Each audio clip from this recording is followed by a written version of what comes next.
Welcome back to your French class.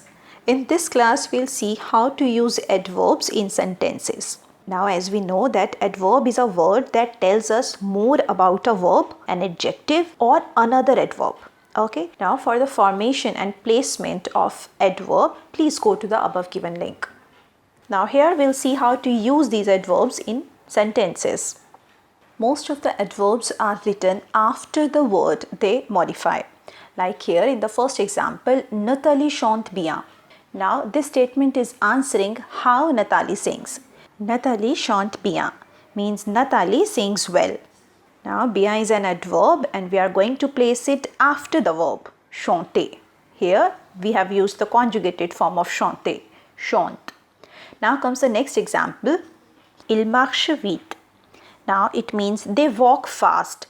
Again, this statement is answering the question, how do they walk? So they walk fast. Again, vite word is describing the action of walking. Marche vite. Now again in the next example, Eric mange beaucoup de fromage. Now beaucoup is an adverb and we have used it just after manger. Okay, here we have written the conjugated form of manger, mange beaucoup. Okay, which means Eric eats a lot of cheese. Now again the used adverb is modifying the verb manger. How does he eat? He eats a lot. Now in the next example, nous partirons ensemble cet été en vacances, which means we will go on vacations together this summer. Now here it is answering the question how we are going. Nous partirons cet été en vacances doesn't answer the question how we are going. Okay, but when I say nous partirons ensemble cet été en vacances, it tells you how we are going. We are going together. Okay, so it means we will go on vacations together this summer. Now the next example is Ensuit, je me suis installé dans le centre de la France, which means then I moved to the central France. Now here again, this kind of words that tell you about the time. Ensuite, après, puis. These kind of words are always written in the beginning. After that, I moved to the central France. Now the next example is j'ai nagé longtemps. I swam for a long time. Now longtemps is telling you about the duration of the action. And always prefer using long adverbs at the end. Now the next example is nous avons souvent gagné, which means we often won. Now in the sentences of passé composé, we always write souvent in between both the verbs. Means after the auxiliary verb and before the main verb. Now comes the next example. Il est interdit de fumer ici, which means it is forbidden to smoke here. Always use ici or là-bas after the direct object. À droite, vous pouvez voir une magnifique statue. Now, à droite is indicating a direction, so we'll use it in the beginning. À droite, vous pouvez voir une magnifique statue. It means at right, you can see a magnificent statue. Now, the next example is ces étudiants sont vraiment intelligents, which means these students are really smart or these students are really intelligent. Now, intelligent is an adjective, so we'll use the adverb before the adjective. Vraiment intelligent. Whenever you have an adjective or an adverb already present in the sentence and you are using an adverb, for that always use it before the given adjective or adverb. Now the next example is vous parlez trop vite, means you speak too fast. Now we have vite word here, which is already an adverb, and we are using trop. We are using an adverb to describe the another adverb. Vous parlez trop vite means you speak too fast.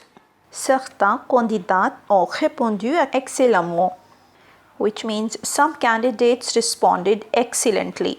Now, excellemment is an adverb and which is too long, so prefer writing it at the end of the sentence. Now, the next example is hier, Lina a bien dormi. Now, hier is again an adverb of time, so we are using it in the beginning. Yesterday, Lina slept well. Here we have used passé composé, a dormi, and we are using bien in between both the verbs, after the auxiliary verb and before the main verb, a bien dormi. Now the next example is Vous avez beaucoup d'enfants dans votre classe, which means you have a lot of children in your class. Now beaucoup word is modifying the verb avoir. Avez beaucoup. You have what? You have a lot of children in your class. Now the next example is Je n'ai jamais dit cela. C'est complètement faux. Now it means I never said that. It is completely wrong. Now it is a sentence of passé composé et dit. Okay, so we'll use jamais after the conjugation of avoir and before the main action. Je n'ai jamais dit cela. C'est complètement faux. Now complètement faux. Again we have used adverb for another adverb here. Now the next example is Dehors. Il fait très froid. Restons à la maison au coin du feu. Which means it is very cold outside. Let's stay at home by the fire or near the fire. Now outside is an adverb which is again indicating a place. So dehors will be written in the beginning of the sentence and il fait très froid. We'll use très before froid.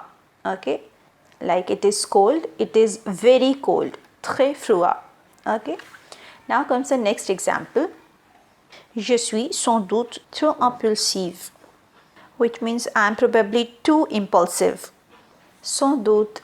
Now the literal meaning of sans doute is without a doubt. Now trop, we have used the word which is an adverb and we are using sans doute before that adverb. Sans doute trop impulsive. Impulsive is again an adjective and before that adjective we have used trop, which is an adverb, and before that, before trop, we have used sans doute, which is also an adverb. Sans doute trop impulsive.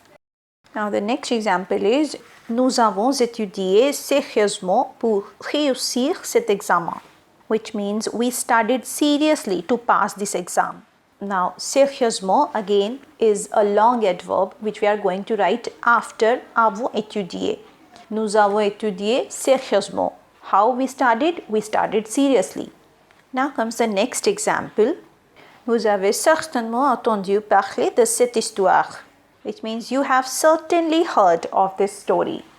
Now again it's a sentence of passé composé. Vous avez entendu and we are using certainement in between both the verbs after the auxiliary verb avoir and before the main verb entendre. Avez certainement entendu. Now adverbs like souvent, certainement are always written in between both the verbs. Now the next one is tu as certainement raison, je n'en doute pas. You are certainly right, I have no doubt. Now again we have used the adverb certainly, so we'll use it after avoir. Tu as certainement raison. You are certainly right. I have no doubt. Now here we have used certainement before raison. Now the next one is ne restez pas debout. Prenez une chaise. Don't stand. Take a chair. Now here ne restez pas debout. It is describing the verb rester. Ne restez pas debout. Don't stay standing or don't keep standing, you can say. We have used it with the verb. Now the next one is les sauveteurs sont rentrés avant-hier, which means the rescuers returned the day before yesterday. Now here again we have used an adverb which is answering the question when did the rescuers return. Now the next one is il y avait un trou, l'enfant est tombé dedans, which means there was a hole, the child fell into it. Now dedans here is indicating the place where the child fell in. So it is like inside the hole. Elle s'habille élégamment pour aller à l'opéra. They are dressing elegantly to go to the opera. Now again, this statement is answering the question how they are dressing. So we have used the adverb élégamment. Now the next one is elle a parlé franchement, which means she spoke frankly. Now again, franchement is answering the question how did she speak? So the answer is she spoke frankly. Now the next one is les malades se sont plaints longuement, which means the patients complained at the length, means continuously they were complaining.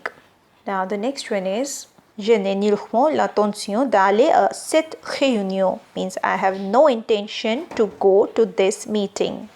Now again, nullement is making the sentence negative. we always use that adverb after the auxiliary verb. Elle vient souvent chez nous. And if we are negating this sentence, we'll say elle ne vient pas souvent chez nous. Means she often comes to our house and she does not come to our house often. Okay. Now the next one is Soumya écrit vite. Soumya n'écrit pas vite. Which means Soumya writes quickly, or Soumya writes fast, or Soumya does not write fast. Now the next one is il nage bien. Il ne nage pas bien, which means they swim well and they do not swim well. So these were few sentences of adverbs. To understand the placement and all the rules, please go to the above given link. So that's it for today. See you in the next video. Till then, bye bye.